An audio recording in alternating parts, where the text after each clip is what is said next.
Kita pun yakin Tuhan beri rezeki. Tapi kalau kata bergerak, mana dapat? Cakap dia tu, weh, bahaya.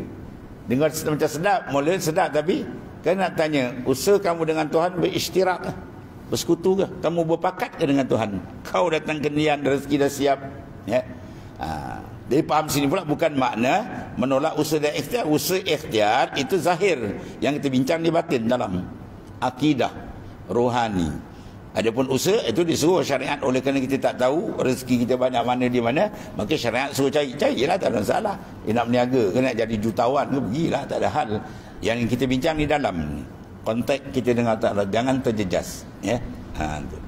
Bila dia faham sini, dia dapat rezeki, baru dia akan dia rasa haza min fadli rabbi, ini semua kurniaan dari Allah. Kalau dia tak faham, tak pandang azali, dia dapat dia rezeki banyak, dia angkat kepala. Ini saya susun ni saya. Saya susun strategi ni. Kalau saya tak susun, mana boleh dapat, kan? Yang seorang pulang tu kat Jack, memanglah tuan kalau tak ada memang tak jadi. Tahu tak apa dia tu? Wah, besar syaitan. Dua-dua tu besar syaitan. Kau siapa? Kita ni abdun fakirun zalilun. Kita ni hamba yang fakir, yang bergayut dengan rahmat dia, ya. Cuma rezeki itu datang berulang kali kepada anda, bukan baru datang. Baru Allah Ta'ala memberikan rezeki itu pada anda, bukan sekarang, dah siap dulu lagi. Jadi hina tak hinanya orang yang tidak nampak Ar-Razzaq, sama taraf dia dengan anjing.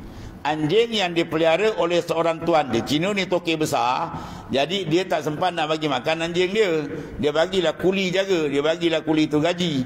Jadi secara zahirnya yang nampak ulu makan ialah kuli. Anjing tak berakal, dia ingat itulah tuan dia, padahal tu kuli ya. Besok tuan dia datang, tuan dia dikejar. Tuan dia kata, hawa punya anjing aku dikejar. Sebab anjing tak kenal. Jadi jangan tarap macam tu.